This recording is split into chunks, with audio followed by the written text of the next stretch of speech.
All right. Hello, everybody, and welcome to our fabulous Hollow Knight Randomizer draft lockout match today. We have a really exciting lineup between Volley and Gundam, and today we're going to be playing this draft lockout format. My name is Herm. I'll be one of your commentators for today, and joining me on the mic is Quacksilver.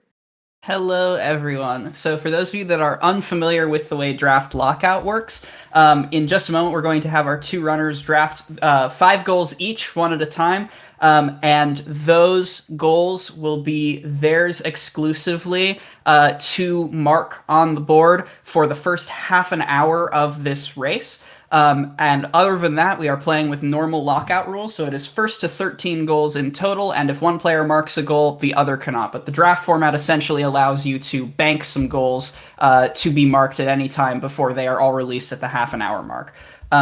So we'll talk a little bit more about the format after we get through the drafting phase, but I think right now we'll go ahead and open it up to the runners to draft their preferred goals here. I think Herm flipped a coin earlier, Yep. so you know who's going first?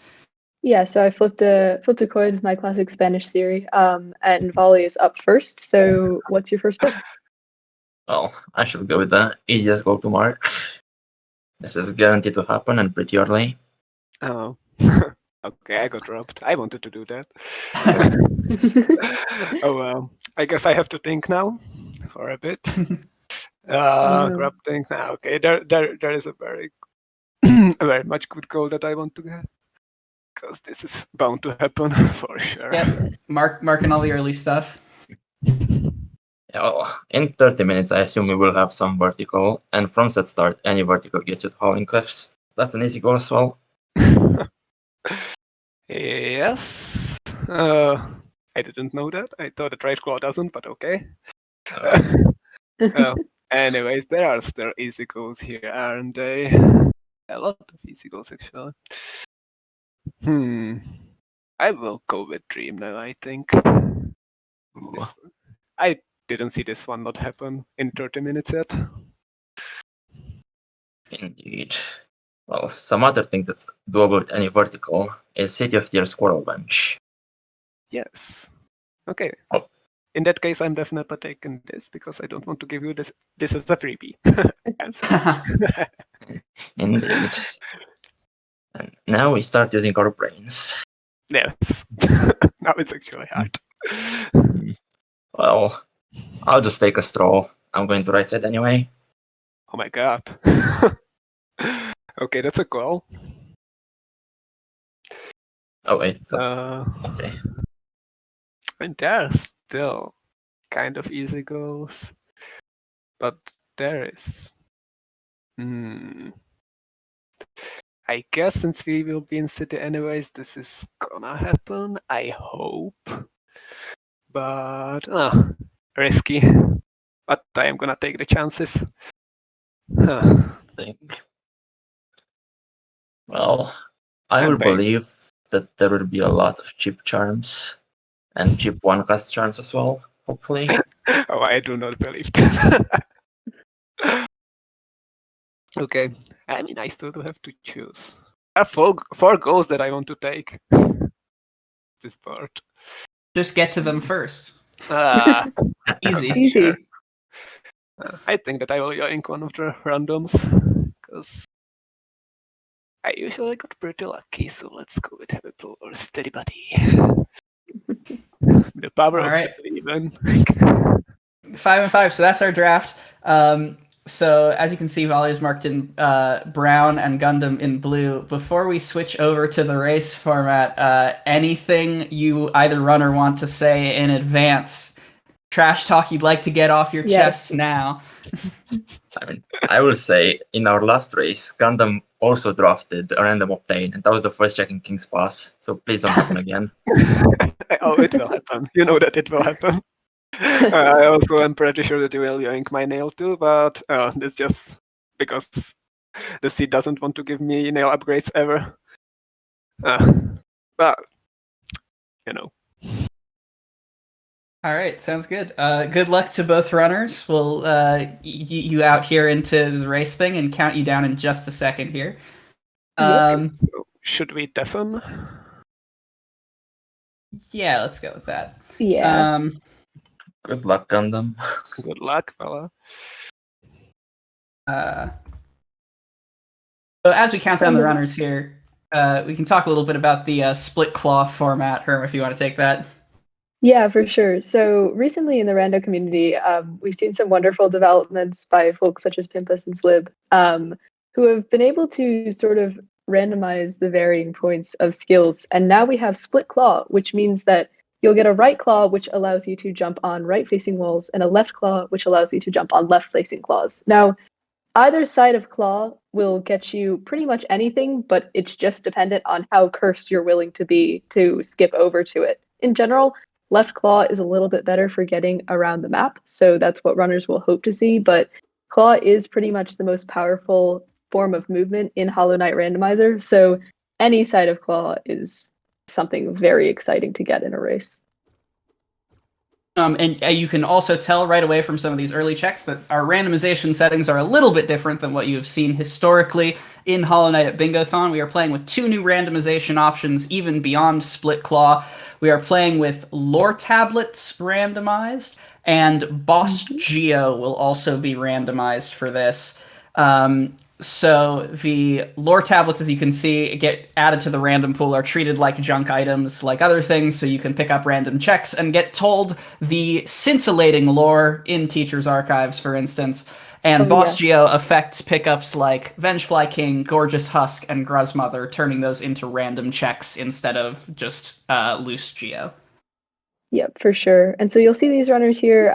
We actually step outside of King's Pass to get a hard save before checking Fury of the Fallen, and they do get Garfly's Elegy at the Fury lore tablet, which is very good because in Rando we have these things called Boulder Killers. You may be familiar with the Elder Boulder in Green Path, particularly guarding that entrance. But Garfly's Elegy is an easy logic Boulder Killer and will allow you to proceed directly into Green Path if either of these runners choose to do so.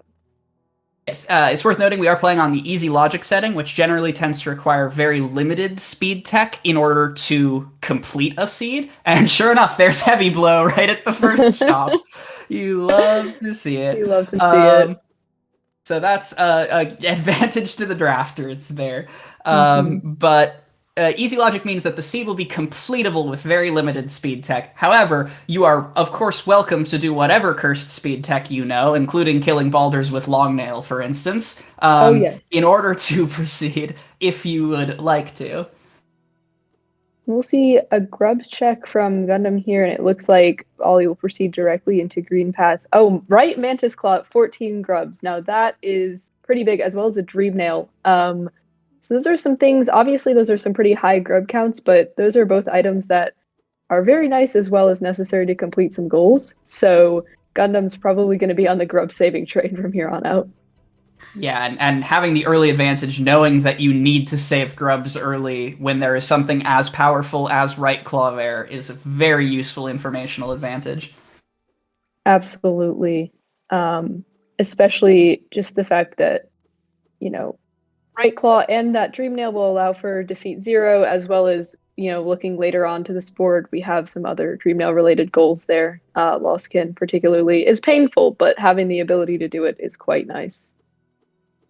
Yeah, and so one of the interesting things that you can see about the draft format as opposed to like straight lockout already is that there is much less incentive to rush early goals because these runners have half an hour where they cannot be contested on things like False Knight Moloch or Kill a Gulka. So we're getting a fairly ordinary sweep through Crossroads, doing some checks, that sort of thing, rather than feeling compelled to immediately rush goals because of the need to be in front of your opponent there.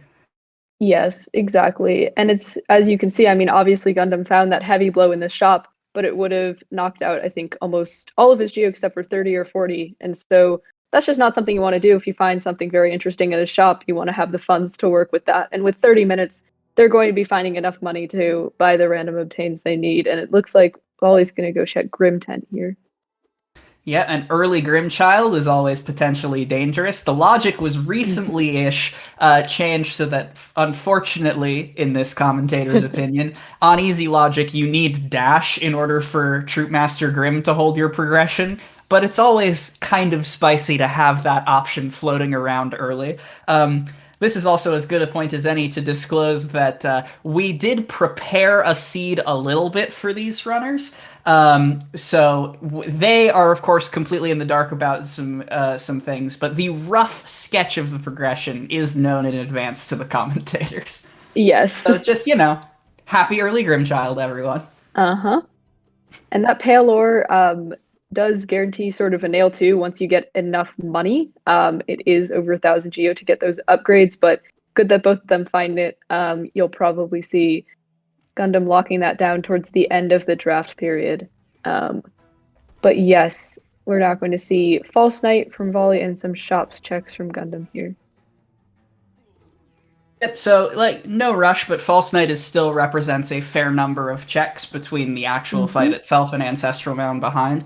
And looking at the goals that have not been drafted, as you heard the runners talk about, they sort of mopped up all of the early game goals in the drafting phase. There's nothing that immediately screams, go for this. You can set up for 4 different hot springs, which I believe we saw at least one runner go for. Yes. You can set up for spell locations, but there's nothing to rush, as Gundham picks up VS at Grozmother. Yes. And VS is big. For those of you unfamiliar with sort of damage values in the game, VS does 3 times what these players can do with their nail, but it's also an air stall. And you saw Gundham sort of fireball there. You can fireball skip over to Salubra. Didn't quite get it. We'll see if he decides to try again here. But it allows for some interesting sequence breaks that are pretty helpful, especially in these early game parts when you might not have a dash. So this looks like the shade skip. You can also do a shade skip to Salubra if you don't feel comfortable with your air stalls, but we're going to see the fireball skip here. Yeah, setting up for the shade skip in case you miss it. And yeah, no, you're good. Meanwhile, on Volley's screen, we saw a storeroom stag, so there might be some value in, heading around through some stags here. And shop key early, that's incentivizing the Sly rescue. Uh-huh. And Gundam's going to check Sly right now. Volley has yet to go save him, but we'll be able to in short order. This looks like a lot of lore, some things that could be turned into Geo, but nothing spectacular. We'll just have to see what's behind that shop key. And none of those grubs are too useful. Or none of those charms, are too useful. Only looking for Shape of Unbalder Shell. Grub Song not quite going to do it. Yeah. But yeah, Jeff is noting that there are a lot of one-notch charms in shops, which is important for Volley considering he's drafted Equip 5 charms at the same time. And so that is helpful, but it is obviously as well a big money dip to make, and we'll probably see push towards the end of that draft period just because of the cost. And so Gundam heading back over to the False Knight fight. Despite being Volley's drafted goal, to get through these checks anyway. And that's the other thing that I enjoy considerably about the draft format. In pure Lockout, right, if both players are rushing to complete False Knight Moloch and there's progression behind False Knight, whoever marks that, is going to be hugely advantaged. But thankfully, we can sort of scaffold against that a little bit by allowing both runners half an hour to do it. And there's looks like Steady Body as well. A lot of one-notch charms. A lot of one-notch charms. Yeah, it looks like 4 just right there, which is really what needs to happen for Volley to just get that obtained, as Gundam will pick up City Storeroom Stag here. But yeah, it is super nice in that the players are able to get some checks, and it's not just like, well, I found Claw at False Knight doing False Knight Brooding Moloch, and that was intended progression. So it just sort of, it allows for a little bit more sort of fairness between players going out of that draft period, because normally within 30 minutes you found some sort of decent progression, and that's a C-dash right there, which is an example of such. It's horizontal movement. It doesn't get you a ton on its own, but it does make you go zoom, as we can see clearly. And it's just helpful overall. With that C-dash, Salubra is at least in logic now. Yes. So it looks like we're in orbit of each other here with the with the storerooms checks, and there's going to be shopkeep for Gundam, but opting to decline it for right now. Interesting. Yeah, it could just be a matter of money or a matter of just thinking that eventually there will be something important that is worth the money in the future. I mean, in the end, early game geo routing is tight, and then after that in rando, since we can sell all of our relics to Lem, it's not bad at all. So we'll just see. But yeah, Ollie's going to be zooming around with that C dash, and I expect Gundam will pick it up in short order. Looks like Gundam walking by it, doing this lovely corridor walk instead. Yeah, it'd be a lot faster with C dash. Yeah, this is like the poster child for room you really want to have Crystal Heart in, but is going to make it to the toll bench as Gundam sort of being chased, but more efficiently by Volley. So I'm assuming Volley heads right down from there. Yeah. Oh yeah, and just totally gonna head out. And that is the unfortunate thing occasionally about Lockout is that sometimes you'll just have a check right there and you're just moving along and you don't know when you'll come back to it. And I'm sure we'll see Gundam go grab that C dash at some point, but the point itself is unknown.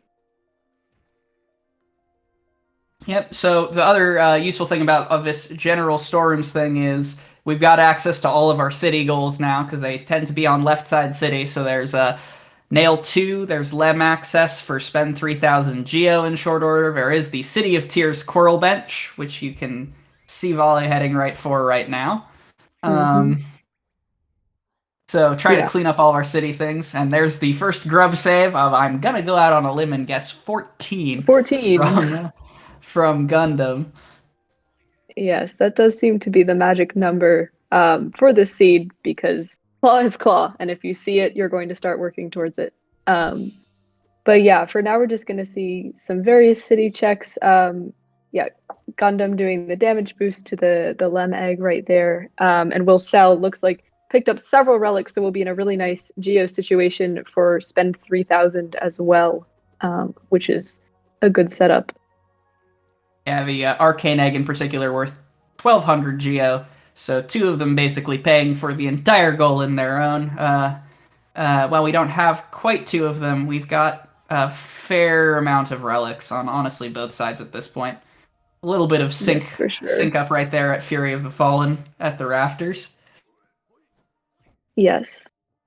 And somebody in chat is noting that Volley didn't mark Quirrell Bench. That is actually very common. A lot of times in Draft Lockout, you're only going to see players mark these goals until at the end of the draft period, because a really important factor of Lockout is not being where your opponent is, or at least knowing where your opponent is going or trying to guess. And so in this draft period, it's really advantageous to not mark the goals, because you might be able to make your opponent run around or set up for things, or just in general not clue them into what you're doing or what track you're on. So it's this sort of thing where it can be very helpful to sort of wait until the very end and keep the mystique going.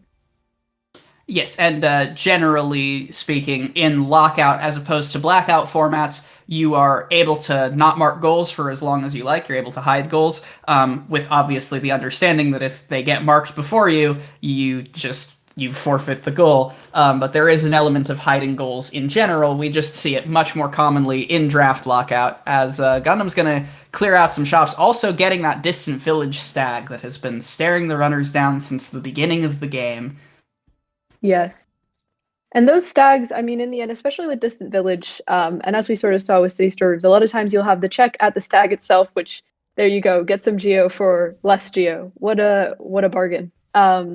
But there's also that check in Distant Village, which takes a little bit of time, considering you have to wait through this whole cutscene, but can very much be worth, as some would say, stags before brags, because stags oftentimes provide good progression, even when they're staring you down right from the beginning. So we'll see how this works out for Gundam.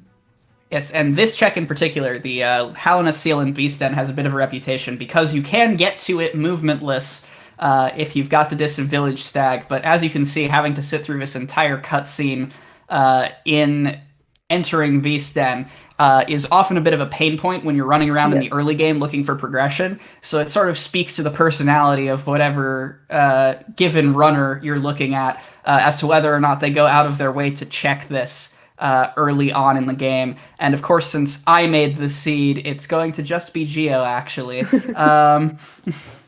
Yes. The baits stay in place.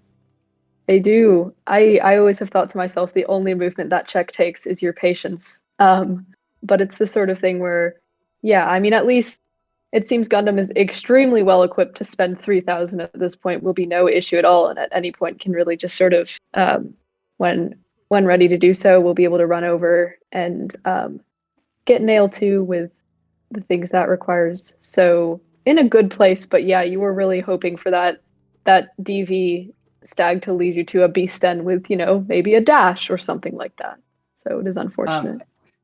And in the meanwhile, Vali seeing the right claw at 14 grubs as well, and now both runners syncing up into green path. Good grub density, good check density, good dunking and acid density in a more unfortunate case. It is a great area for checks and a great area to simply walk into acid. I myself am quite skilled at that. But yeah, also with the introduction of lore tablets into the randomizer, Green Path has become even stronger with a whole 7 lore tablets in here. There are just tons and tons of checks to make. So really, really fabulous. And Volley is going to be moving through a lot quicker with that C dash. Yeah, and remembering to check lore tablets early as well. And there is the dash. Gotta get that lore tablet knowledge in.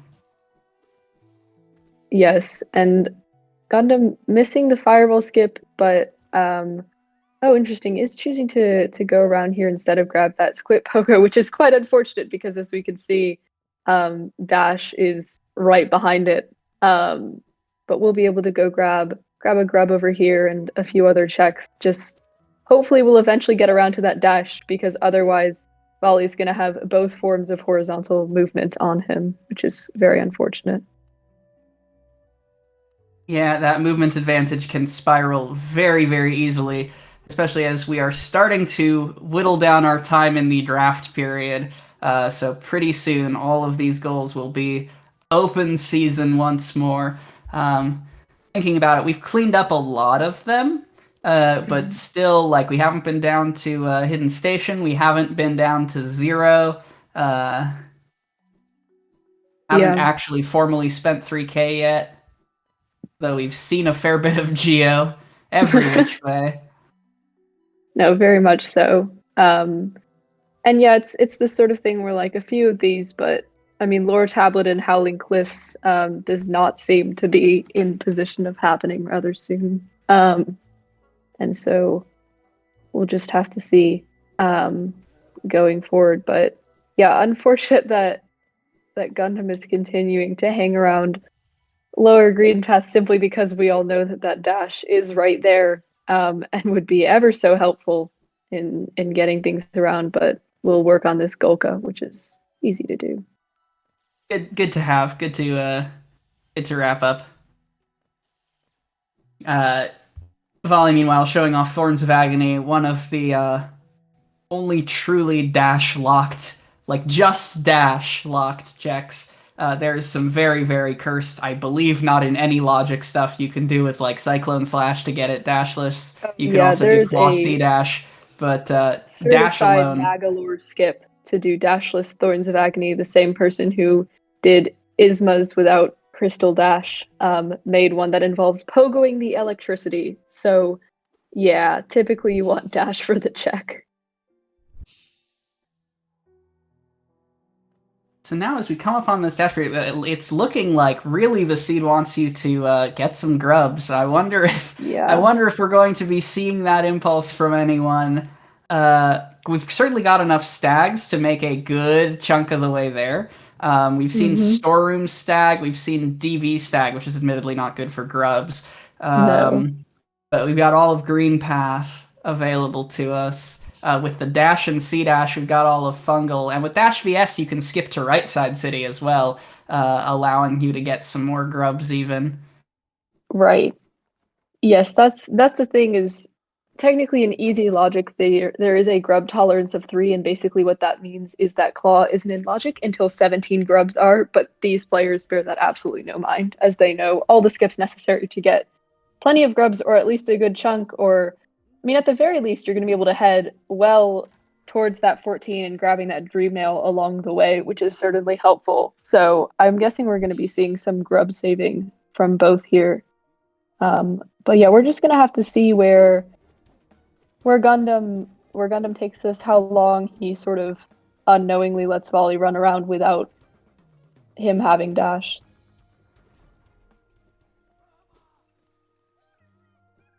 Yeah, and just looking at the board here, it's hard to say what you progress on towards. C dash alone, if you really wanted to, you could try muscling in on defeating Umu. We've also seen a Dream Nail at grubs at less than right 7. claw numbers of grubs. Yeah, so lining up for 0 or for getting into Spirit's Glade and parrying Revik. But there are relatively few things, and it looks like, yeah, both runners continuing to economize. That's what this early game is going to turn out to look like. Yeah, and it is interesting to me that Gundam has not, has saved a fair amount of grubs, but not heading towards 7 that much. And I mean, feeling pretty comfortable with the fact that, Volley is not close to getting a Dream Nail or reaching Resting Grounds. Because obviously with defeat 0 in his draft pool, that's something that he's really looking at. But yeah, for now it just seems like there's a lot of money to be spent.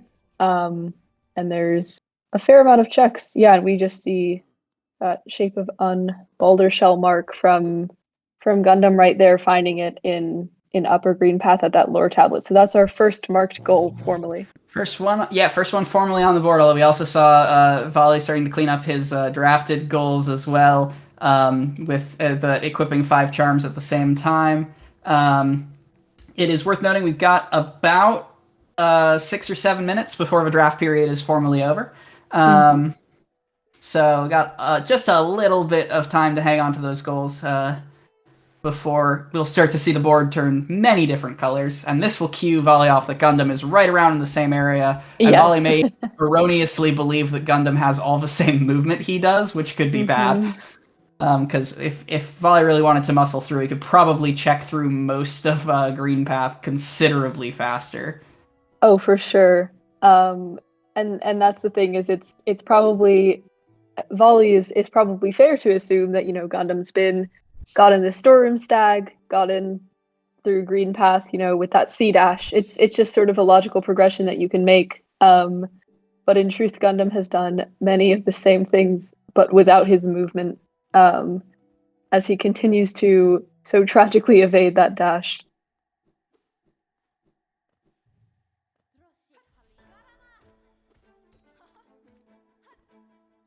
Yep, and so now we're just getting our green path fully checked out. It's a little rarer to see this at the half-hour mark instead of the 5-minute mark, but we've had other goals to do. We've had a lot of stags to check, so here's this Hornet fight.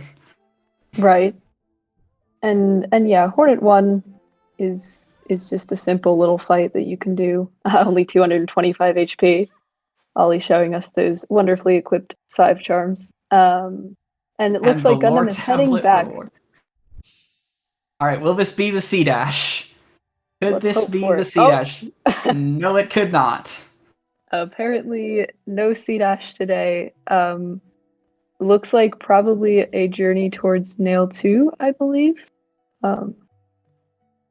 But unfortunate for Gundam here. You do hate to see it, as that C dash is seconds away from the storeroom stag.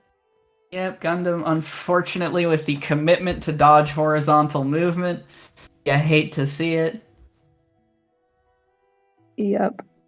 But yeah, in the end, gonna get these checks. Another pale ore, very unnecessary, but likely where he's going. And it's just It is truly unfortunate considering how available the dash is, but in the end, Gundam is holding up. It's just the issue of snowballing in Lockout, because when you're able to get around so much faster and all of the goals are in contention, and you've got dash and C dash and your opponent doesn't, you just have a market advantage. Yep, Gundam going to take great strides here to avoid falling in the appropriately named loser pit. When you don't have Claw, if you fall into any of these gaps in between these pillars, you just have to quit out and reset. So we take great strides to avoid being a loser. No losers today. Excellent.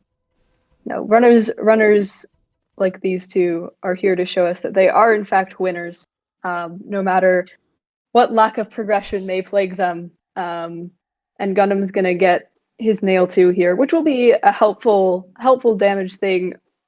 Somewhat annoying for some pogos, simply because enemies die significantly faster, but will also be a goal, and that's really what we're all about over here. Yep, and just as we cross the 5-minute mark, there are 5 minutes left in the draft hold. So, I'm gonna let the runners know. And yeah, I was also right at the edge of 3K, grabbing some one-notch charms, which I like as the play, just in case he can snipe that goal away. And the seed being really very kind to them in terms of Geo, which is on some level to be expected with Boss Geo being added to random pools, but lots of idols, lots of arcane eggs as well. For sure, and just really nice if you have 3,000 Geo on the board. I mean, you might remember from the draft, Gundam saying, "I'm gonna have faith that this happens," and Volley being kind of like, "Okay, you do you." Like, not every seed is this kind by any means. Because the 2 best relics were very available in sizable quantities to these runners, and that's not what you see every time. Unless, of course, you randomize Geo Rocks, in which case you always have significantly more than 3,000. Yes. There is City Crest. City Crest, oh my goodness. They can now get into the City of Tears, which they definitely have not already done with their Stag and numerous benches. Yeah, not quite anything useful. It may draw them into Fungal a little bit more. You can see Volley already heading in that direction, because like there's at least the one lore tablet above Pilgrim's Way, although I believe that is vertical locked. So we're not quite getting there quite yet. And another one-notch charm. The lore tablet is available, but the soul totem isn't. But thankfully, since no soul totems are randomized, and it's somewhat available. However, most of the lore tablets here in Fungal are locked behind Spore Shroom, which you can see here with that pale ore, which sort of adds another wrinkle to any lore-related check in Fungal, simply because you have to have that charm and you have no idea where it is. Yes, I believe, don't quote me on this, but Spore Shroom is a better progression item than Kingsbrand with lore tablet rando on, which is a wild thing to consider. I mean, as a current patch speedrunner of the game, I definitely do love me some Spore Shroom, but that is a novel dimension for the rando, for sure. Yes. No, we do have massive respect for the ability to absolutely demolish the Hollow Knight with Spore Shroom. However, in Rando, it's just sort of like our Google Translate for a bunch of lore tablets, which is quite nice. We're going to see Gundam backtracking here to do Moloch. It is just somewhat unfortunate because there are, at this point, a lot of different checks that Volley could have done and Gundam maybe isn't even aware of related to finding progression. And so just overall searching for it. And now we're going to see some rapid fire goal marks from Volley, indicating what he's done so far.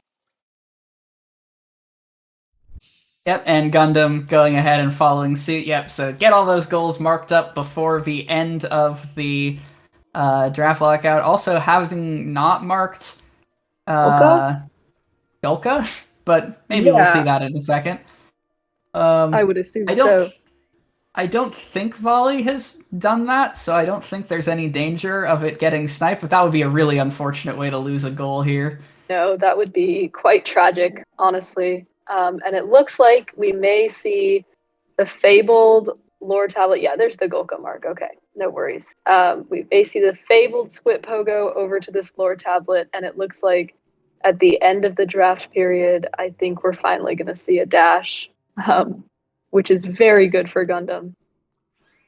Yeah, alright. Gundam's still very much in this. 30 minutes in, still hunting down vertical, still hunting down a lot of goal access for all of the talk the runners did before about how, yeah, this looks like a really early seed. I am sure they are eating their words to some extent right now. And Troop Master Grimm still sitting there. They have dash and everything. They don't have 2 spells, which is, of course, also necessary to put it in logic, but, I'm just saying. Yeah, I mean, it is a very fun boss to watch, and that's a Dream Nail, so that's pretty decent stuff for Volley right there, considering that Zero was obviously not marked, and it looks like we'll see, but that definitely allows defeating Zero to happen. And it looks like Gundam's going to shade skip over to Blue Lake. This is a shade skip that you'll see. This is a true ending shade skip that you'll see in the true ending category, but unfortunately does not get it, and it is a pretty finicky trick, so it looks like he might just head elsewhere. Yeah, it looks like we're headed back to Green Path. Ollie, meanwhile, finishing out Waterways with the advantage of that simple key that he found earlier. It is a means to access right side city, I believe, since you can just C-dash through as if you were going to Isma's. Unfortunately, we don't have dive yet, so no early forced fluke marm. Yeah, hate to see it. I'm not sure if you hate it, but that is one way of expressing an opinion towards forced fluke marm. Though thankfully with Gundam's nail too, it would not be the end of the world as those flukes do begin to die in one hit.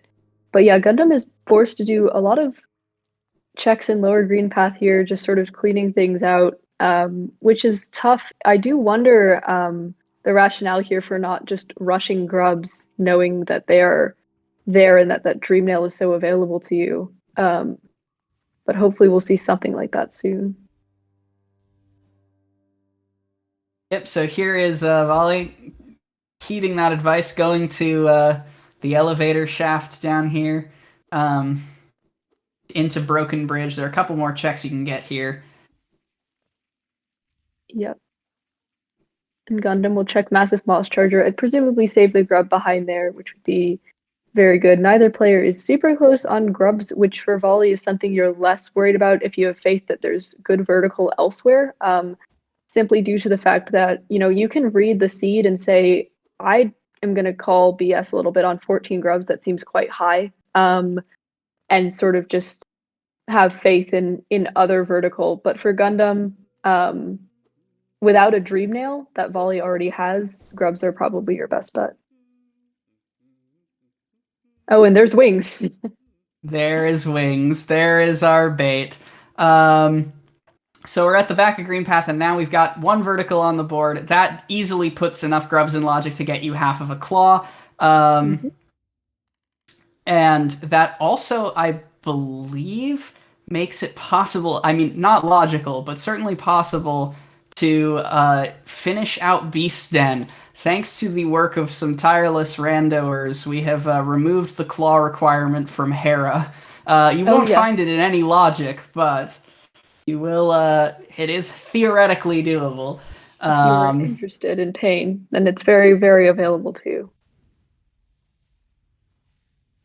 But not taking the bait of early grubs, not taking the bait of early Grimchild, only slightly taking the bait of early Distant Village Stag.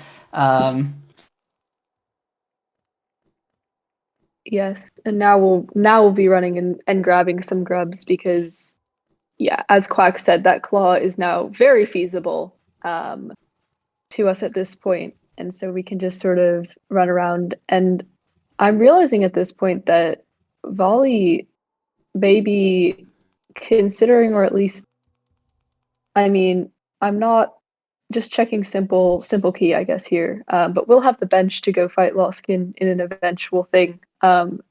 as it is quite cursed to progress beyond that. Only the clawless Shade Cloak folks would know. It's without any form of vertical, it is possible to get to Broken Vessel, but it is highly inadvisable to attempt to get to Broken Vessel. It is a trick dependent on several damage boosts. You need Dash and Fireball, and the room is on a global cycle, so you need the enemies to be kind to you in a way that is very hard to judge without having, like, a split timer there. Yes. So probably wise to just get the heck out of there while your sanity is telling you to, as Wally heads through Fungal, and we'll get Shade Cloak. That does allow for eventually Traitor Lord, though obviously that's not a goal that you're instantly drawn towards due to the fact it requires a lot of different things as well as vertical. But a Shade Cloak is just a nice thing to have, allows for some invulnerability and a few more checks, and Gundam's going to grab that Dream Nail at 7 grubs. Yep, and so this will be 0. The Shade Skip to right side with wings, or the Shade Skip into Blue Lake, rather, with wings is entirely trivial. Volley also did pick up a second cloak we saw earlier, so Mothman cloaks are progressive. The second one you find is always guaranteed to be your Shade Cloak. That does get you into Fog Canyon, and does make Defeat Umu a viable possibility here. We've seen some damage, a little bit, so I doubt we'll go for it in short order, but it is an option. But eventually. Yes. And I mean, as always, Defeat Umu is not one of those goals that you're really raring to go get, but a goal is a goal in this format, and you just have to get more than your opponent. So, yeah, that is a possibility now.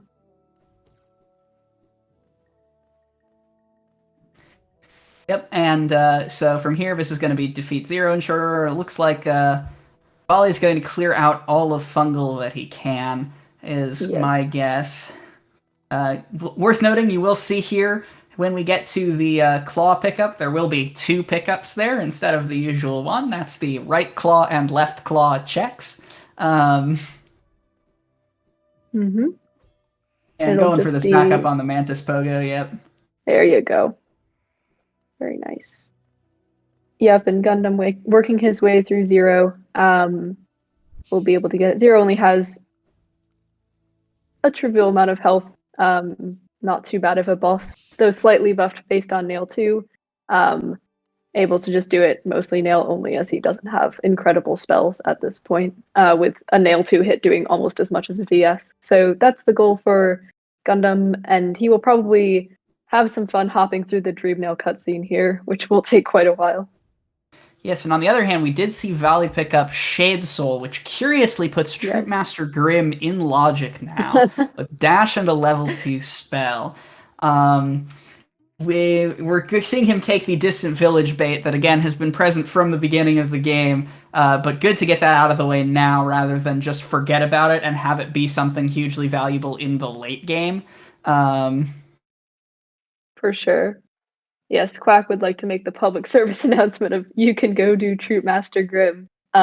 You can even go do Troop Master Grimm with just Grimchild, in fact. And if you haven't suffered through that fight dashless before, it used to be an easy logic.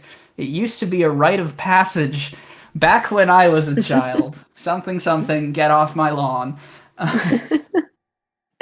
I mean, this much is true. There was a community randomizer tournament earlier, and you would have times in which the commentators would just express, okay, this runner is going to be doing Troop Master Grimm. We're going to be here for about 10 minutes, and they weren't exaggerating. So there you have it. But in terms of essence, I saw a Spore Shroom there, a Great Slash, and I don't know what else.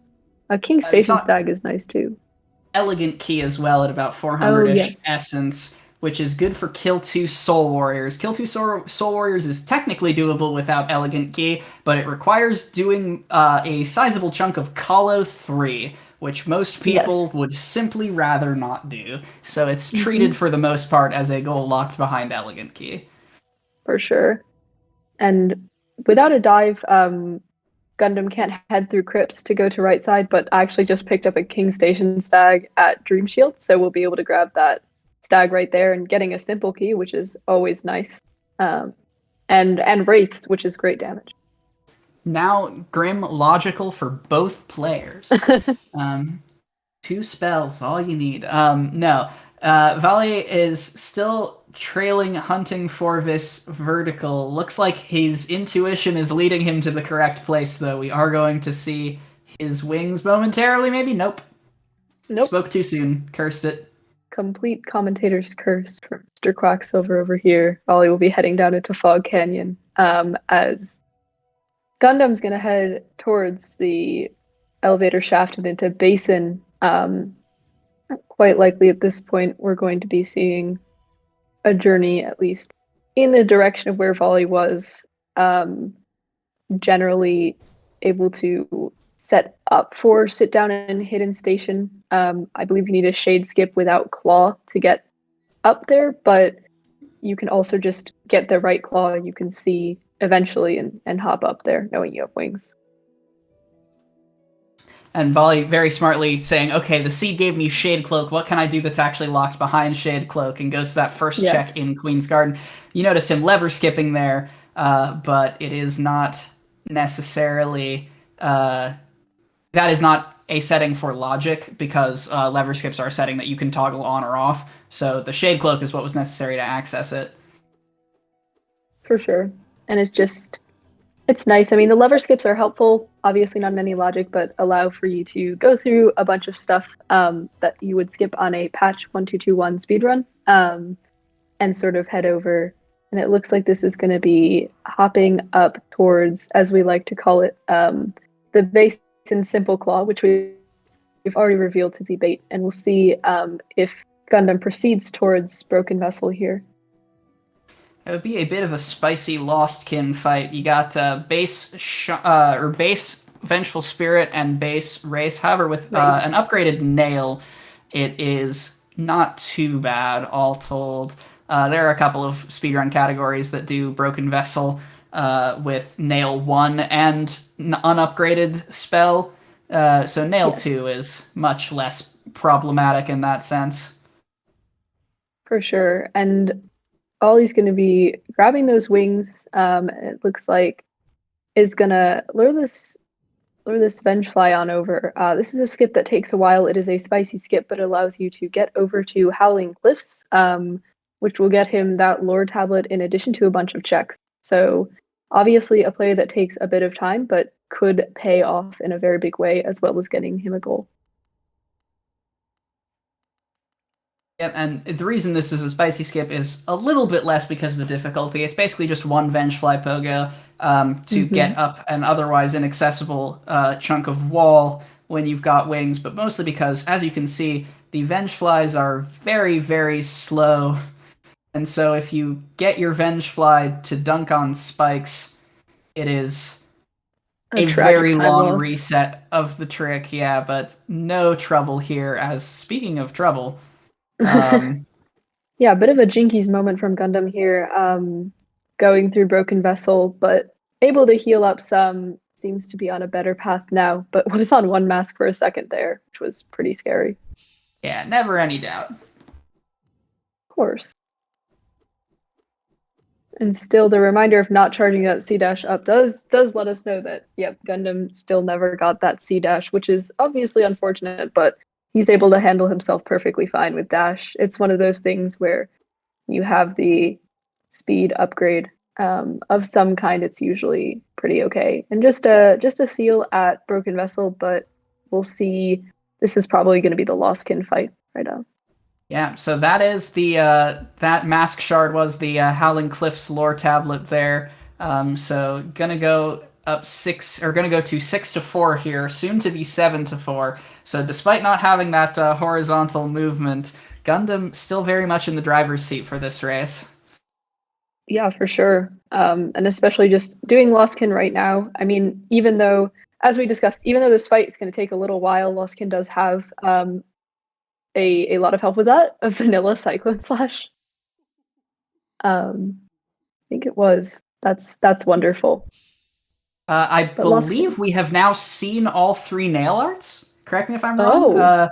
Vali already has Dash Slash, just picked up Cyclone Slash, and we have seen Great Slash at Essence. Yep, we had a Dash Slash at Green Path Stag, a Vanilla Cyclone Slash, and then I believe around 300 Essence for a Great Slash. So we could go check Nail Master's Glory beneath Sly's shop, a notorious check that is typically bait. It's only bait until it's not.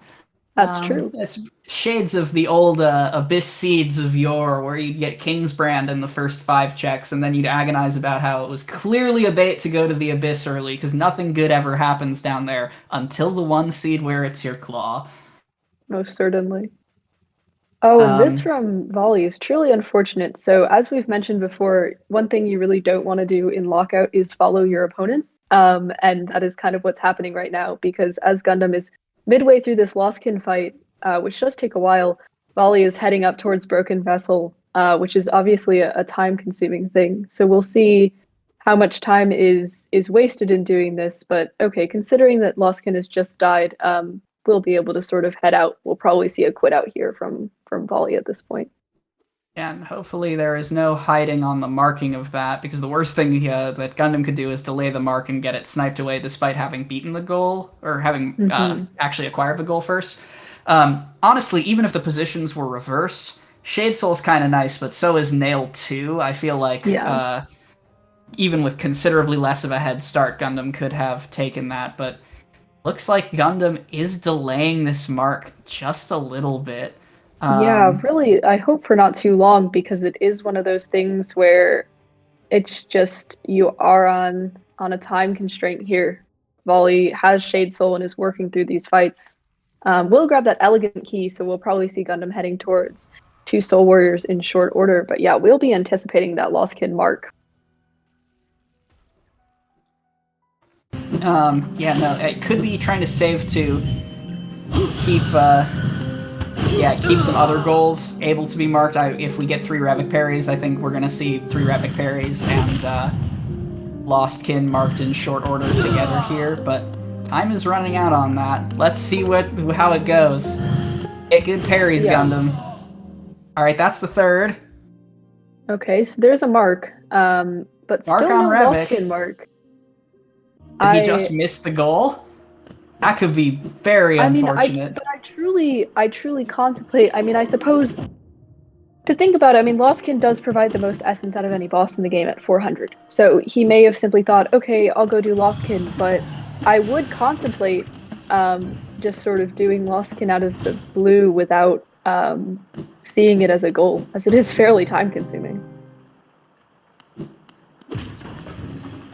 We may never know. We may miss that entirely, unless, like, this could be a huge amount of greed from Gundam in trying to get all 3 of these goals, like, cleaned up beforehand, which if Volley dies to Lostkin, could actually pay off all that greed. Could go either way. Oh boy. This is a little bit of a scary moment here. Never any doubt. Yep. Able to heal up. That's good. But yeah, Gundam will be doing these Soul Warriors. Doesn't take terribly long. One of that has 300 health and spawns volleys, and another one has 200 health. But still, you just really do hate to see that unmarked Lostkin goal, as Volley surely nears the end of this fight. Yeah, it's worth noting that both of the Soul Warriors put together still have a fraction of the amount of health that Lostkin does, but there's the orange Lostkin mark. So whether it is greed or difficulty tracking the board, that is a free goal given over to Volley that Gundam could have had. Which honestly, Volley kind of needs it to stay competitive here.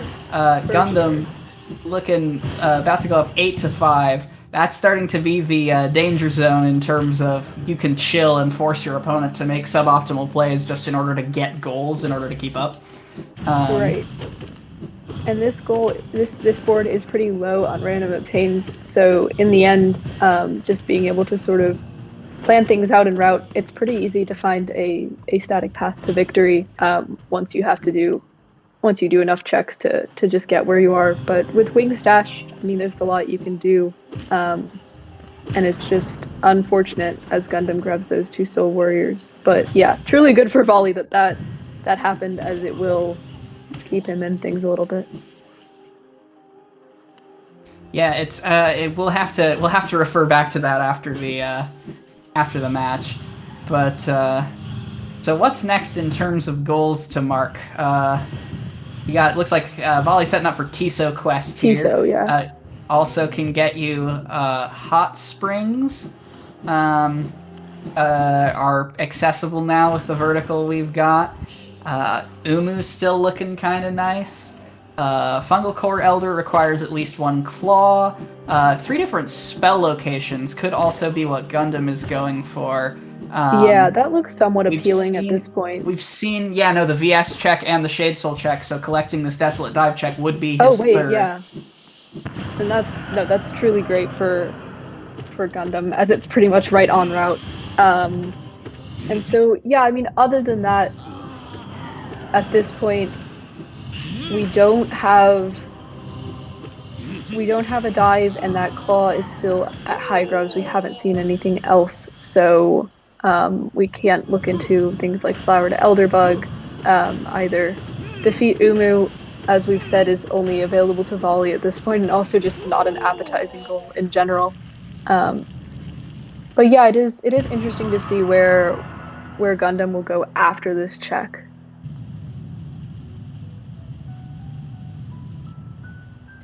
Yeah, we also do have the looming threat of Spore Shroom locked up at Essence, although we haven't really seen, from the Spore Shroom locked lore tablets that we've seen, we haven't seen anything too much worth going for. Yes. And that's a... Oh no, that's such an unfortunate death from City. Volley. That is really unfortunate. I was trying to think for a moment, is this any sort of skip? And it's not. I mean, thankfully we're past the point of the run where money is most important, so it's not too big of a deal to do that money-wise, but it just is a tremendous time loss and right before the bench. So that is pretty tragic, having to redo that shade skip and everything. Yeah, that's gotta be infuriating. Also, gets you the Tiso conversation one more time out of frustration. Both of our runners are likely going to wind up in Edge at roughly the same time. Yeah, pretty much. I mean, I figure this is just checks for a bit. From Gundham, there's no, other than Tiso, there's no super pressing available goal in Edge. But we'll have to see where he takes this. It's also worth noting, just in terms of thinking about other goals, what we'd like to see. We need a dive to give Flower to Elderbug. You'd also kind of like a claw. You can shade skip up to Grey Mourner, but it's not great. You need at least 1 claw for charged Lumafly journal entry. I think either claw works when you have wings. And without QE Stag, Queen's Gardens for Marmu and Trader Lord is very unattractive right now. Oh yeah. But still options. We found Shade Cloak. We got Dash Slash. You can get in there. Trader Lord is accessible with just Dash Wings. You don't need either claw to get to him. Dash Wings Shade Cloak will do it. But that's a commitment that we may not see until there is more goals to worry about. Also, just checking in with Volley having only acquired 2 grubs, so that right claw looking remarkably out of reach, while Gundham much closer.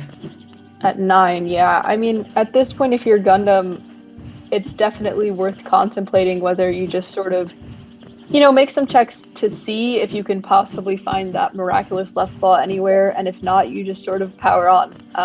Grab your 14 grubs, and I mean, once you're there, once you have that vertical, just sort of call it a day. They're sort of synced up. Gundham, unfortunately, missing that object pogo up to the bench twice, actually. But we'll get it in short order. Yeah, there we go. Grabbing that check. That's not the Dreamer we're looking for on this board, if I recall correctly. No. Yeah, no, we want Hera, not Lurian, but that is infected Crossroads. At this point with wings, it doesn't do you anything. Guess it stops you from needing to shade skip out to right side. Rip. Rip. Yeah, I hate to see it. But yeah, no, it just makes your Crossroads annoying. However, these runners have plenty of damage to deal with it, though I doubt we'll be seeing much time spent in Crossroads from this point forward, as pretty much all of the goals are in late game areas at this point. But yeah, we're going to see them both in this Upper Kingdom's Edge room, notorious for having one of the least comfortable whispering routes in the game. And they'll sort of run around, grab some checks, and I'm guessing we'll see both of them take a bath in the Kahlo Hot Spring. Yeah, that seems like a very contestable goal here. We'll also probably get Ollie wrapping up Tiso Quest, which may put him at a disadvantage if this truly is going to be a race for 4 hot springs. But we've got a couple more checks. There's this, and the Pale Lurker King's Idol. The actual Pale Lurker fight is, I believe, hard right claw locked. It is, yeah. So we won't see that. That's locked behind 14 grubs now. Yeah, here's a question. Did Gundam ever get a second simple key? I am not actually certain about that. I don't believe so. Kahlo's thankfully not anything. We don't need anyone to suffer through Kahlo 2 for anything today. That is some less content. Yeah, simply because between okay, people noting he does have 2, so we're good. Because you got to get the Pleasure House Hot Spring. But yeah, I mean at this point, I don't think I think he just grabbed the bench. I don't think he went into the hot spring there. Got that particularly, so we'll have to see what the plan is from here. Yep, and well, hey. Oh, hello. I was going to say, mind if I jump in with a quick donation? Absolutely. Oh, of course. Right on. Well, we've got $30 in from Soctopus saying, "Good luck and have fun, racers." And thank you for your generosity there, Soctopus. Now, if you're enjoying this Hollow Knight speedrun and you want to see a little bit more craziness, remember that we are $19 away from the incentive to fight Dung Defender with Fluke Nest and Defender's Crest. We're at $6 out of the $25. Let's see if we can't meet that and get a little bit more Hollow Knight content today, huh? Yeah, I believe Path of Pain has already been met, so there's no shortage of content coming at you. And the Fluke Nest Defender's Crest Dung Defender is a special meme boss fight that is of legendary status in the rando community. It's a treat to watch. For sure. But yes, there's that second simple key, and I think we're going to be seeing some hot spring content from Gundam here as he continues on. In Randomizer, you're required to use your first simple key on waterways, or essentially, you have to use your first simple key on waterways because there could be progression in there. Grabbing Isma's tier, which is another way to go say hi to Umu, I suppose. And so once you get the second simple key, you can go to Pleasure House for this hot spring, which is what we're looking for goals-wise here. And Volley has said, "It's finally time. I can put it off no longer. It's technically possible to do Queen's Gardens, so we're doing Queen's Gardens." Yep. This is going to be some real content out here, as it is not exactly a fun little stroll through QG to get to Trader Lord, but as Quack has noted, it's a stroll you can take. And at this point in Lockout, if you're down this many goals, you have to take whatever stroll you can. And Gundam confirming to be diametrically opposed to myself, opting to sit with Marissa non-violently, like a coward. Love to see it. This is exactly what should be done when in a room with Marissa. You should sit and listen to her beautiful music, although I know Quack would strongly disagree. In the strongest possible terms. No, and so where Gundam goes from here, after having broken my heart, is an interesting question. Looks like we're getting some of these quick wings checks that both runners have thus far ignored, and there is a random goal. Yep, that's what you like to see. Along. Sometimes you gotta think back to what the early game stuff was behind? that you bypassed. And I'm assuming this is a march for the Deep Nest Hot Spring here. I'm sure it is. We'll have to do a little bit of a pogo to do this without claw. Basically, you gotta kill this guy and then pogo his spore. Yes, very nice work from Gundam there. Can be a little bit finicky, but pulls the trick off no problem, as Volley is doing what some call the worst arena in the game, though thankfully with substantial equipment that it shouldn't bite too hard. Yeah, honestly, the biggest problem about this arena when you got Shade Soul but no Shaman is the Petra's ability to simply fly out of your range. Yes. There used to be a very prominent speedrun known as Altuba Percent that did this arena with basically this exact loadout. But then everything got worse. Quack, of course, lamenting the fact that somebody discovered it would be a lot easier to do this speedrun in Dark Deep Nest, which is doing Deep Nest without the lantern. So the category has drastically changed.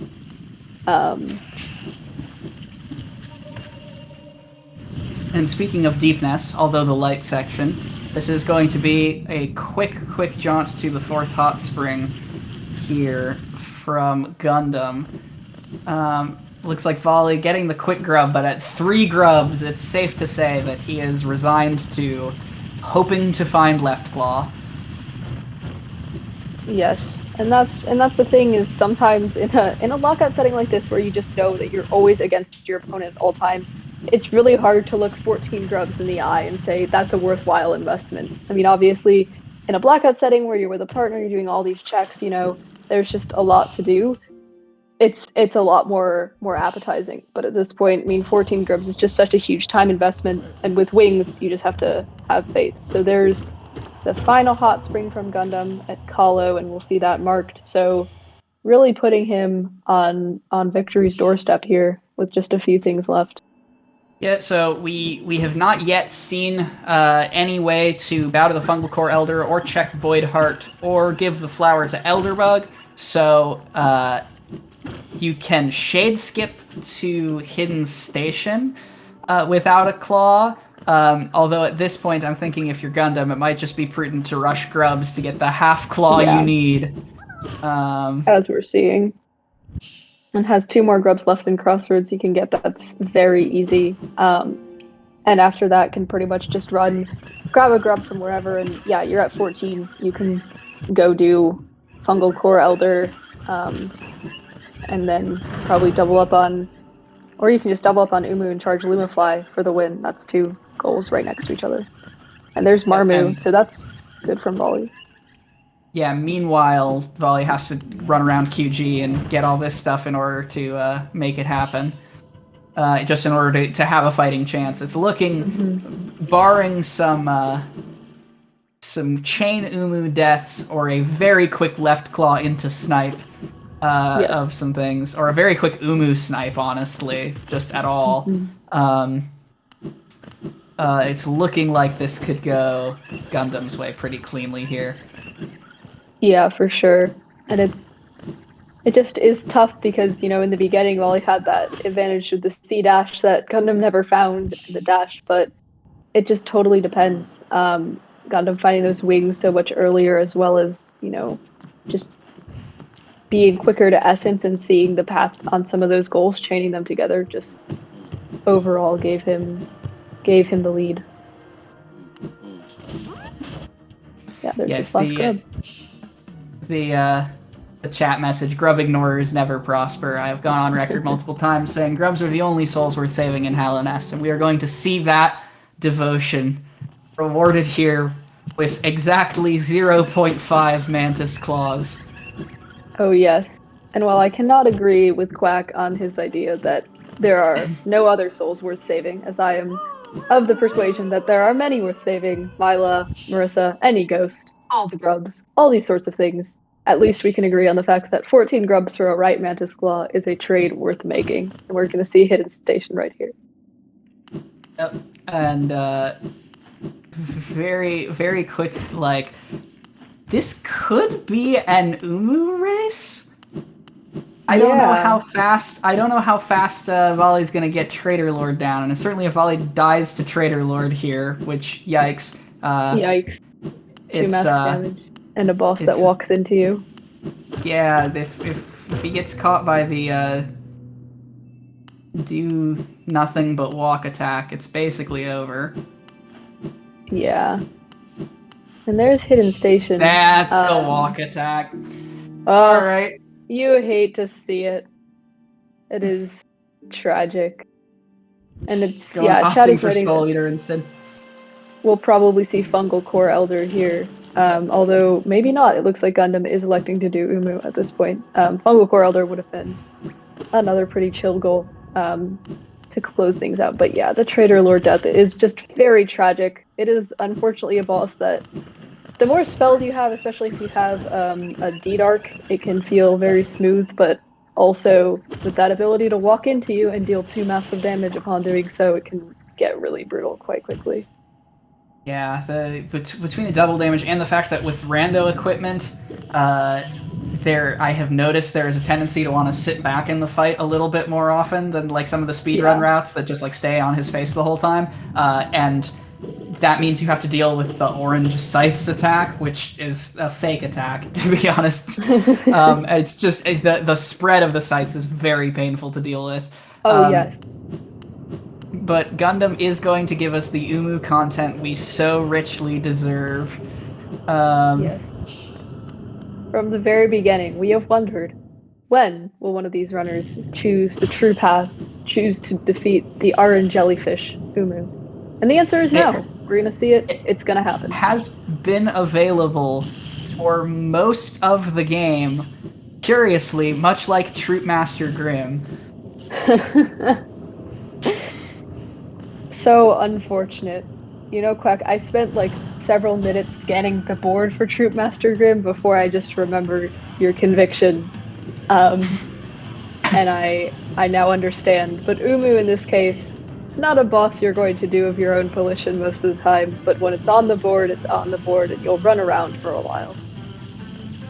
Also, I'm not sure if this is exclusively Aiden, who is another Lockout and Blackout runner, or if this is also a Gundam Persuasion, but there is a non-trivial chunk of the rando community that enjoys fighting Umu sufficiently to make defeat Umu twice a goal, sometimes used in Blackout formats, which I personally cannot abide by. But alright, there's the Trader Lord kill.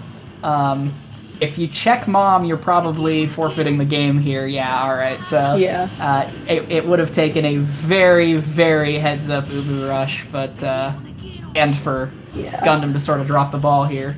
Yeah, I really would have to like miss several attacks on Umu. That sort of thing, get awful RNG. But Wally will say hi to Mom, and Mom will provide him with, we'll see, a Hidden Station Stag. That is a bit of adding insult to injury, considering the early confidence in the Hidden Station draft, as well as Gundam's ultimate bark of it. Yeah, that's a little bit ouch. Yeah. Probably does not feel great. But yes, it looks like this should be the last cycle, and yeah, that's Umu from Gundam, so GG's to both runners. We'll close it out with our final score of 8-13.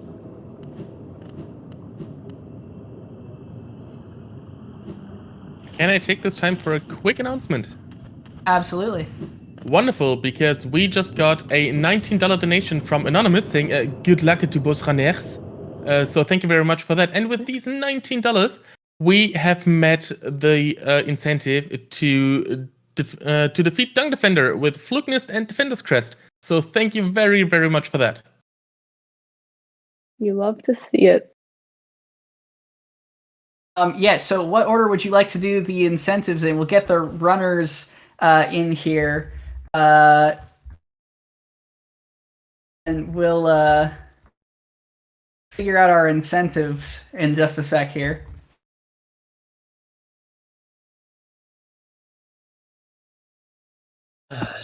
GG's Gundam. GG, well, Oh my god. You have no idea how memed I got this seed. that Yeah, there was Lord some Tabat content. Yeah. Lord Tabat in Green Path is cursed. Like, it's always something. Yeah. Can I tell you that Hidden Station Slag was a Traitor Lord? Oh my god, oh no. Can I tell you that you got that Shape of Moon Boulder Shell 1 minute before me at most? I actually I- went there above the toll, took the toll and went down first. uh, Lucky. okay, so you got Dash first before me? Yeah. Probably. I You lost had location. Dash I a kind of long lost time location before you. there. Yeah. But I got wings straight away, so that went for me. Also, And you also, Volley, you had C dash the entire time, and Gundam, you had C dash never. oh, C dash existed. Yes, Yeah. it was right out. It was the journal below Storm's tag. Oh, The simple key, or no, the journal. I never, not the journal. I never checked that. Oh my god, I never went back. Actually, that kind of lost me the race because I wasted a lot of time in basin early on because of the C-dash. To be fair, Lost Skin was long dead before you marked it. I just held it. Oh, really? Okay, we were gonna ask about that. Was that Yeah. greed or bad board reading? Because Lostkin, yeah, you had like two goals lined up, and then we saw Lostkin go the other way. It was great, but hear me out. I knew it was a long goal for Valley, much longer for me because I had nail too. I don't know if he went for nail upgrades as well, and I knew that if I force him to go there, he loses time that I gain by parrying Krabak and killing two Soul Warriors as well, as well as checking 3 different spell location because he is going to waste time doing Lost Skin. So it was actually a play to let him do it. So, given the notable absence of some split claws from both of you, obviously throughout this entire commentary block, I was pointing out how both of you, despite having the early opportunity to do so, both of you turned your nose up at Troopmaster Grimm. And you will never guess where the other half of Claw, obviously one half of Claw was at 14 grubs, which is what Gundam used to seal the game. You'll never guess where the other half of Claw was. Did you actually put it at Grim? No, it was actually at the Rancid Egg in Beast Den, just above the one check you went to there. You had to come back with wings for it. Cute. Nice bait, nice bait. That would have been Nice bait. that would have been commentator manipulation if Quack had guaranteed the claw at TMT. I mean, it's not even reachable with wings. We would need to do some stupid shade skip. Yeah, to no, get there. it's a nice wing shade skip. I mean, hey, Rando Community took the claw requirement off of Hera, so Beast Den is like free. No, I was honestly expecting at least one of you to go for the grubs bait a little bit earlier than you did. So while I'm a little disappointed we did not see a whole lot of split claw movement, I think this was a very content heavy seed, and unfortunately Volley getting memed a little bit at the end. But by the hidden station. I was wondering if you would go for the shade skip a little bit earlier. Also, I got memed by Mark of Pride again. I was trying to do true ending shade skip before getting wings, and I left Mark of Pride on, and that messed it up. Oh jeez. I had that, I think. Otherwise, the setup was good. Well, can I also give a shout out to Traitor Lord walking into me 6 times over 2 attempts? That was not okay. Okay. Oof. You would probably have hidden station if you died there. I died once, yeah. Yeah, you would probably have hidden station. Yeah, other things to point out about the seed. There was our dives were one of the dives. The first dive I saw in the spoiler log was locked behind Spore Shroom. It was at the hidden lore tablet in Fungal, and the other dives were at Kingsbrand and Voidheart. So Flower to Elderbug was a very late game goal. I wanted Yeah. to do it for the content, but wasn't able to. With your King's brand to get to Voidheart in Weaver's Den. So Oh, a lot of Deep Nest visitation. And Lantern. Called for. Where was Lumafly Lantern? I didn't look it up. Y'all are good runners. Lumafly Lantern was at Mantis Lords. Oh, sure. Classic. I love to see it. But the best class for the Dive was not getting found.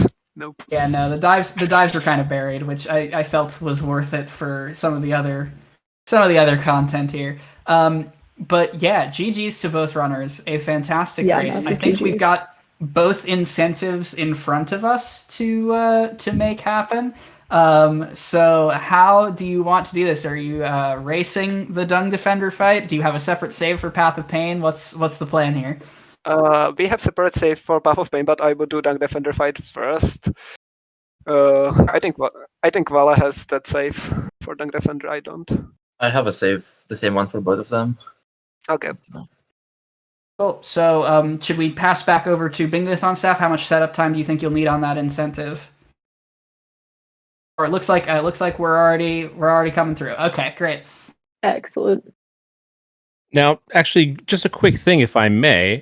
Speaking of these incentives, we have some upcoming goals and bid wars for Ori and the Blind Forest that still need to be met, and that is the run that's coming up next. So we are still $50 away from seeing Signless, and we are only $4 away from seeing the Rainbow Miser. So if you want to see those happen, now is the time, because Ori is coming up right after these cool little showcases. Thank you so much. Right after these cool little showcases. So are we doing Dung Defender first? Thank you so much. I think so. So are we doing Dung Defender first? This is going to be very fun.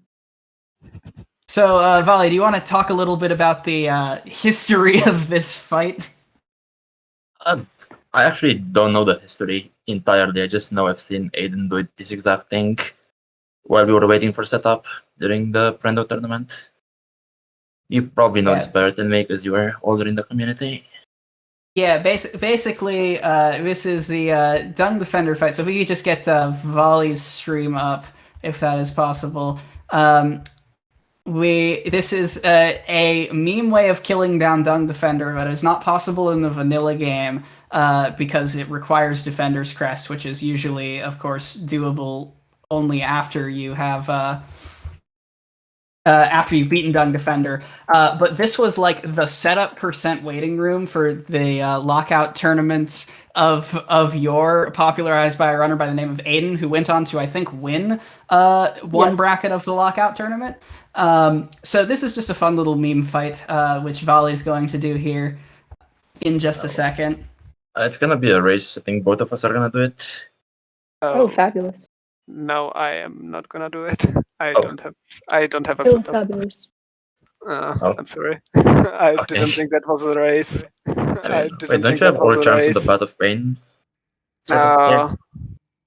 Okay, sure. Just unlock all, go to watch the race and come with me. Alright, Sure. we're getting the race. Okay, I never did this fight, so this will be a bit of a content. Good. We can have the I have no casual clue experience. how does that work. Okay, I will just load the other save. Okay, we are going from Gundham, right?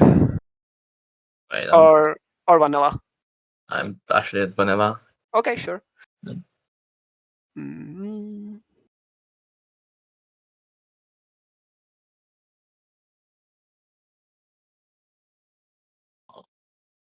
We're gonna great. I need to equip the charms, right? Okay, it's Flugness and Defender's Crest. Looking at Step Crest, and it looked like Valley also had a Dash Master, Sprint Master, Grub Song. Oh, you love to see it. Oh wait. Oh no, we can use Nail, right? I would assume so. We'll allow it. Okay. I guess you can gather soul by means of other than taking damage.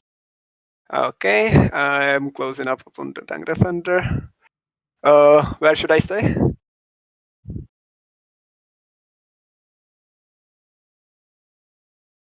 All right. Let's get you both. Yeah, just on the like upper nook right before the fight.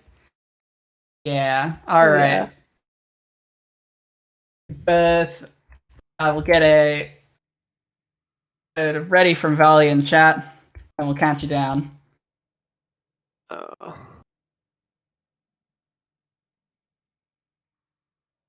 Great. Let's see it. This will be fun. You get Gundam's casual experience and yeah, Volley's this is very experienced casual. experience. Should be good though. Dung Defender, a fun fight. Actually, one of the fights I did earliest casually because my friend told me it was easy. A fight also notably trivialized by Dive, which we completely will ignore in this meme playthrough. Oh, this is great. Yes, This there is is so the full. good. This is so furry. So, Dung Defender and Fluke Nest is an interesting charm combination, right? Because you spit out these balls of garbage. So, Dung Defender Yeah, and Fluke it's Nest is like an a interesting mega charm fluke. combination, right? Because you spit out There's no good way to describe it, honestly. It's Volley. just a lot of poop.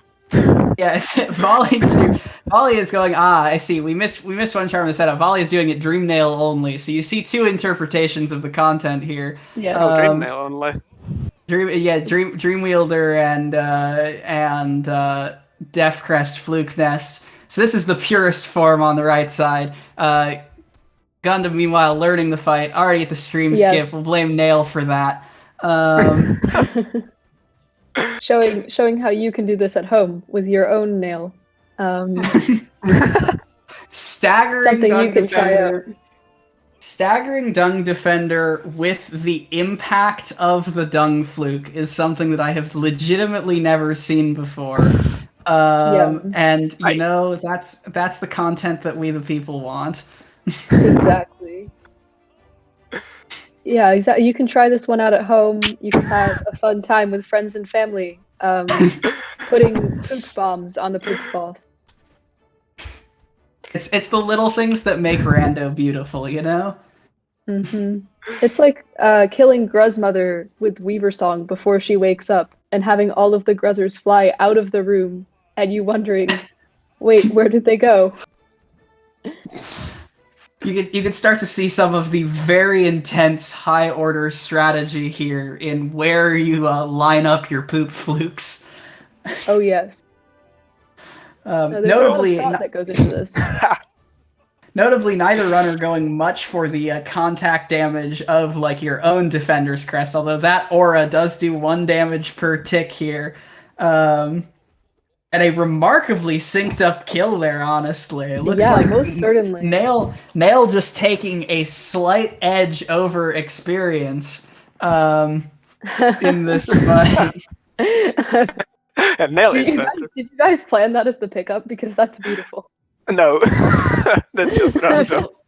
A nice that's little just random for me. The fight revealed to be absolutely worth as we find Dive at Defender's Crest. Oh my gosh, you love to see it. Now you can give the flower to Elderbug. What do you mean? Great. That's incentive 1. Now for a slightly more serious incentive. The Path of Pain. Yeah, let's set up for Path of Pain.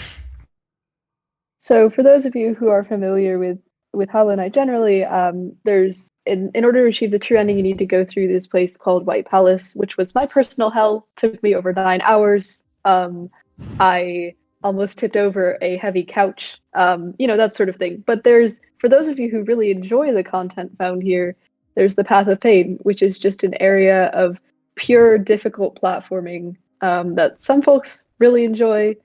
You just go behind this breakable wall here and head on in. So we're going to get to see both of these runners race through it with incredible skill. All right, looks like we're both in the setup point.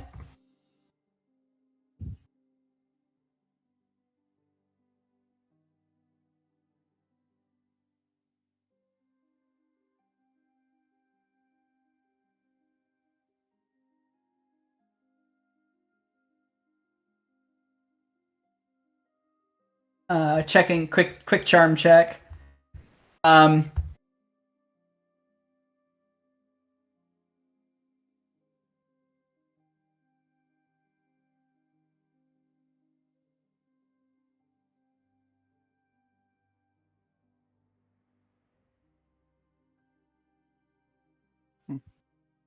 All right, so as soon as we get the R from Gundam here, we will. Oh, All right.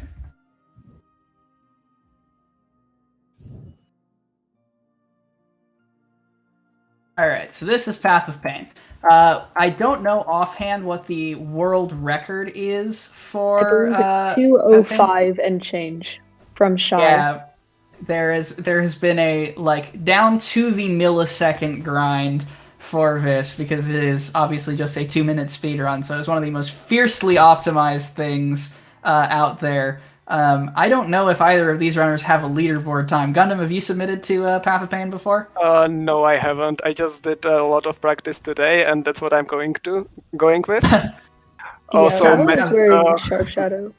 Messed up the first room. I'm not using Sharp Shadow. I like it without it more. Because of the King's mods, I like to use Soul Eater for those. So I took out Sharp Shadow. And notably, this actually is slightly different on Rando than on the base game. In that first room, there is one additional saw blade there that is not there in vanilla, and that is because in room Rando, that is a courtesy saw, so that it is possible to go through that room backwards, just in case you thought that Path of Pain wasn't bad enough. So it looked like Vali took a dunk in the first room, but otherwise both runners on pretty good pace all told. There's a dev-intended skip in the first room where you can go underneath the 3 wing molds there that neither runner went for, but still making good progress through these saw blades. The general wisdom about Path of Pain is that really the first room and the last room are the major difficulty spikes, and the in-between stuff is sort of just there to test your patience and your ability to practice. Yeah. And shout out to that lever there. Shout outs to Kronk %, the category which hits all of the levers. And yeah, they're just going to be heading on through this. The Path of Pain, I mean, yeah, in terms of the actual speedrun, you can ask Shy, the world record holder. I believe they showed in the Discord yesterday over 14,000 runs attempted. So just a fiercely difficult category in terms of optimization, but yeah, both runners looking very good here.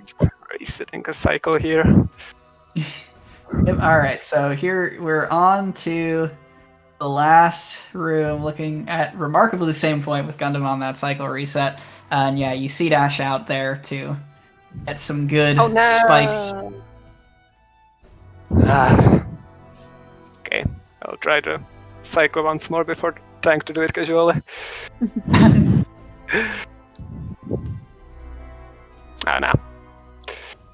This is the garbage part, and for anyone who is for some reason willing to spoiler themselves on all of Path of Pain but doesn't know already, the end of this gauntlet is of course a fight against 2 King's molds that if you get blindsided by it and try to go through the room with low HP and die at the end of Path of Pain, especially if it's your casual run and it takes you, many hours to make it to the back of Path of Pain, it's no fun. It's no fun to die there. Maybe one of the least fun places to die, except for Absolute Radiance. I had a good friend go through it casually somewhere and just experience the true heartbreak of dying immediately at the end of just such a difficult gauntlet of platforming, because it's one of those things where if you're prepared, if you're aware that it's coming, it's not too bad, but otherwise it can be brutal. Okay. Yeah, and you see the advantage here of Sharp Shadow making some of these dashes much comfier. Hey, Antimix also down. There you go. Okay, this was horrible. Yes, Gundam making it through. GG's. Volley gonna just keep at this last room, should be done as well very shortly.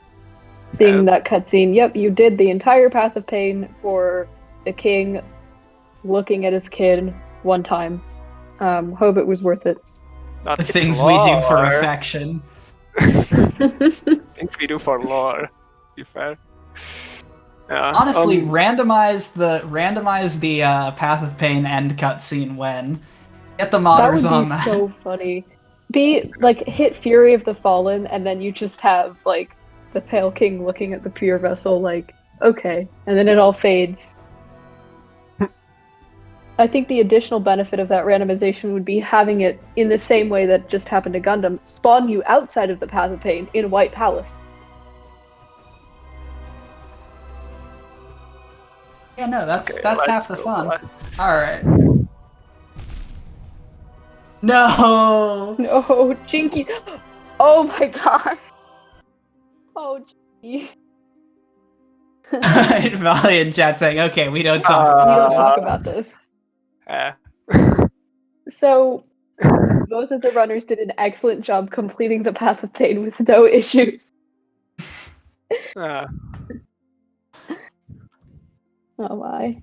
Alright, Volley's saying I'm not gonna go back, I'll take the L. That sounds good. I mean, the King's Modes died, so I'm fairly sure the Path of Pain was finished.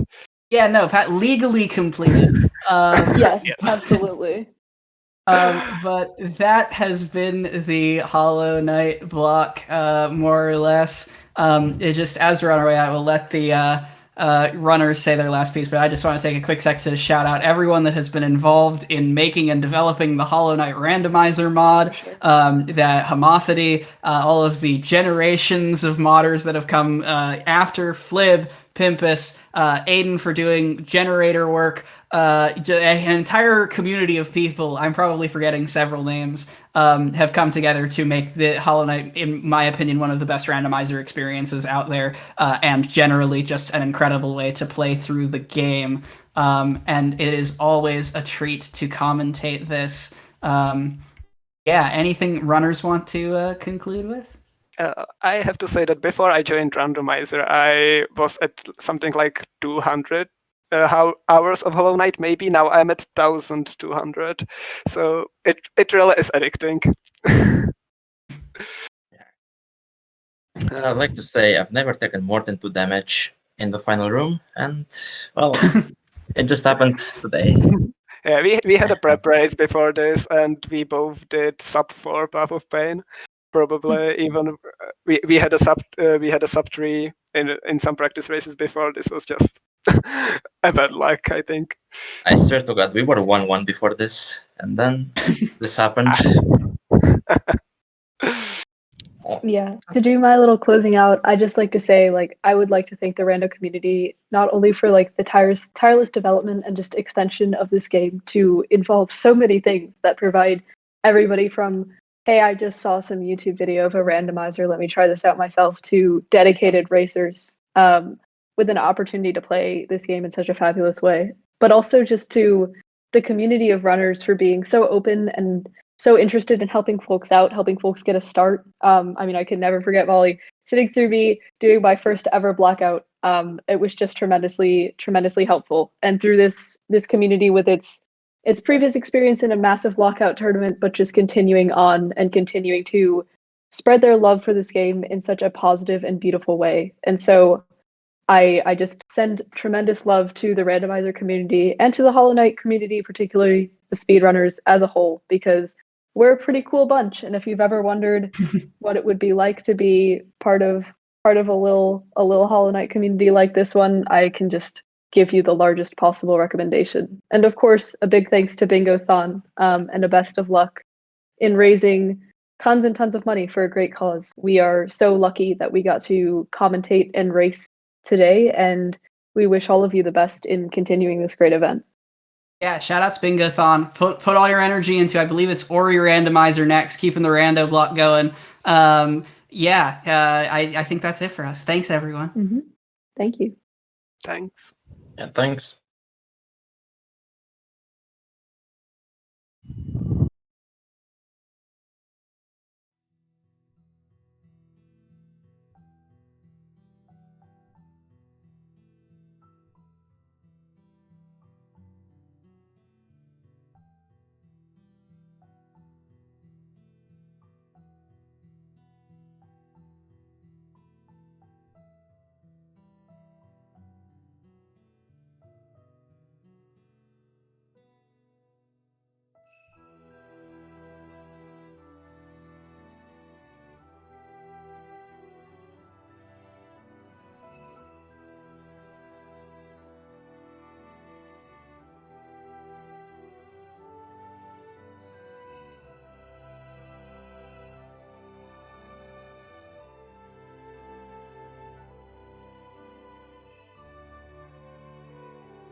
there is already evidence of that happening. The number of missed screenings has been, due to COVID-19 pandemic, has been really high. And I think I saw a paper which suggested that now people are getting diagnosed later, so the cancer has spread further due to the fact that the early screenings and detections were missed. And so that effect we will be seeing for years to come. Some positives have come out of this. Like a Fred Hutch researcher has been really pushing for this test for colorectal cancer. It's called the FIT test. And for colorectal cancer screenings, it just involves mailing something to somebody's house, them taking a sample and mailing it back, and using that for diagnosis. And so changing how we think about how we diagnose people will be really important going forward. Hopefully this will lead to some flexibility and some new ideas and new technologies that can improve screening even remotely.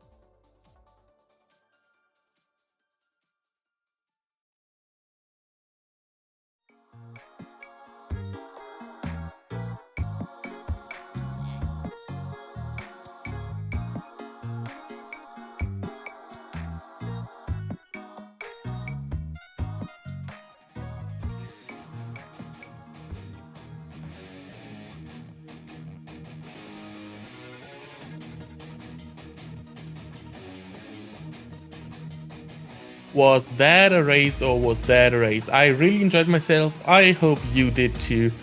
And coming up next, we have the next Metroidvania with Ori and the Blind Forest Definitive Edition. We did get one more donation in from, I don't know who, but it's not FM, with $4 saying, okay, yeah, let's have some colors. So yeah, we will have the Randomizer that's now met with those $4. Thank you very much for that. But we still have the other incentive open, Stainless.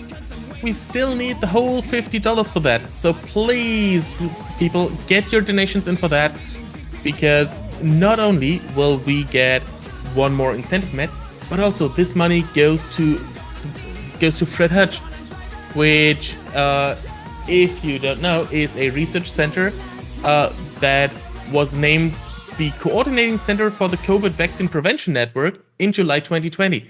So they do very much research into COVID-19, and we want that research as much as possible, because we do want this pandemic to end sometime, please.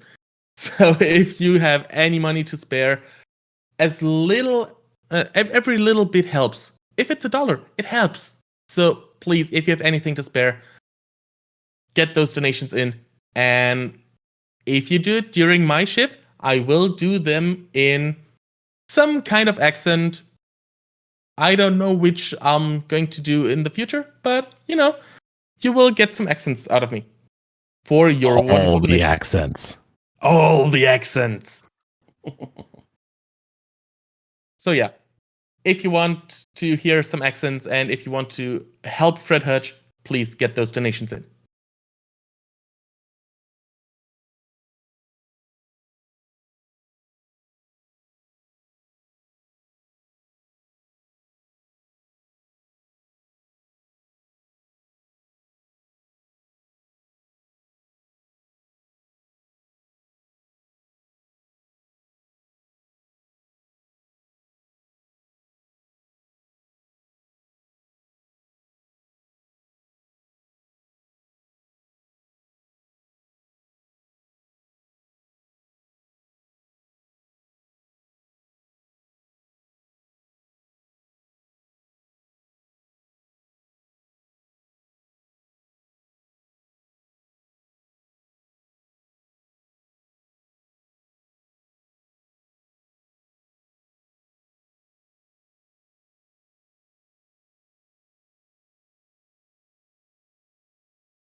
Hey, good afternoon, good evening, good morning, good day, whatever it is to you here at Bingothon.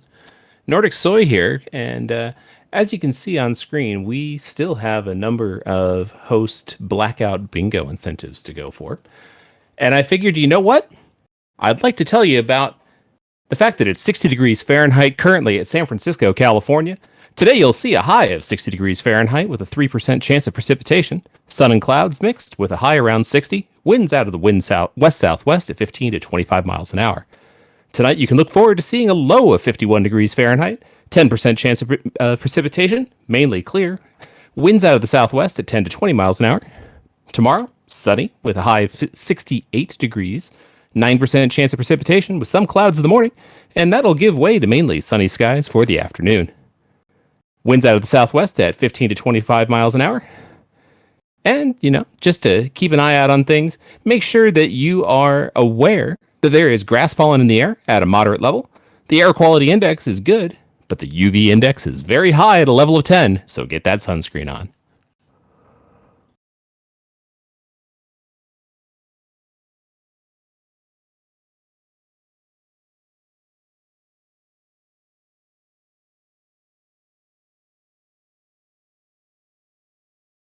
For those of you requesting Celsius temperatures, I'm sorry, but I am an American that lives in Norway, and I'm still stuck on the Fahrenheit scale. Haven't learned those actual proper units yet.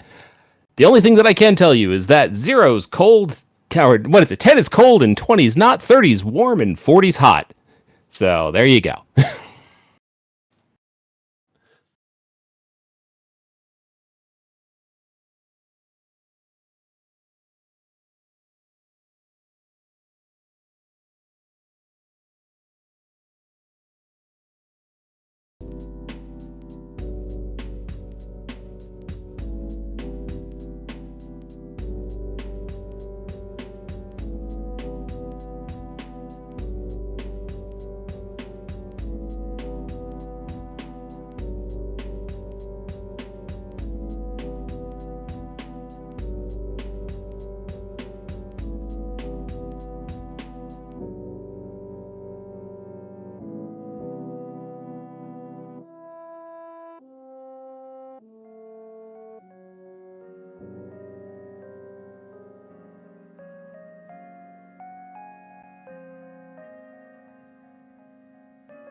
people, I was just informed that the upcoming incentive for Ori and the Blind Forest to Stainless needs to be met before the run.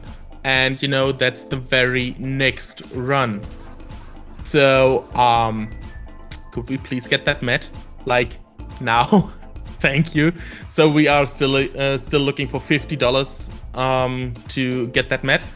And with those $50, you are also eligible for our Team 17 game pack for this day. And we have, let me check. I think it was Blasphemous and something that I can't remember in that pack. Today's pack is a Blasphemous and Going Under. Oh, right. There you go. Blasphemous and Going Under. And also, because if you donate all $50 at once, you are also eligible for the Team 17 Grand Game Pack, which will include all the games from all three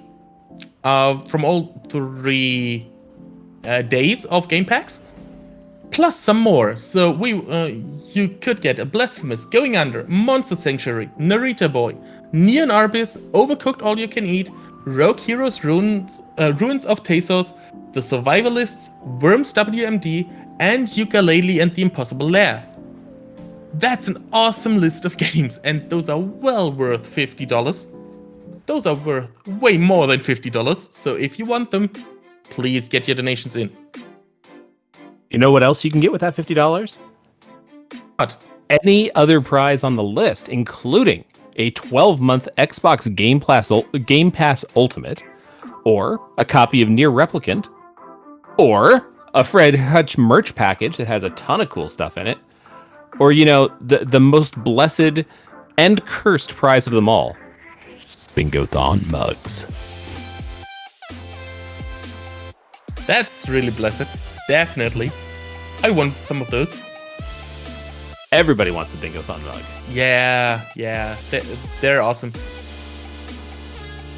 So get those donations in, everybody. We are closing in on getting started with Ori and the Blind Forest. So, if you want to see that signless happen, you better get in now. Wow, can't speak. Better get that money in now. There we go. Enunciate the words.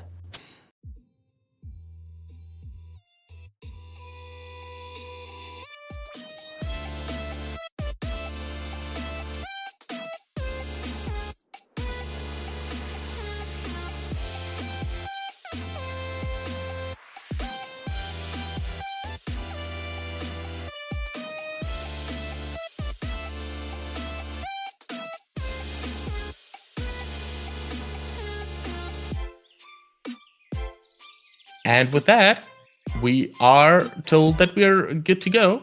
So let's get into Ori and the Blind Forest.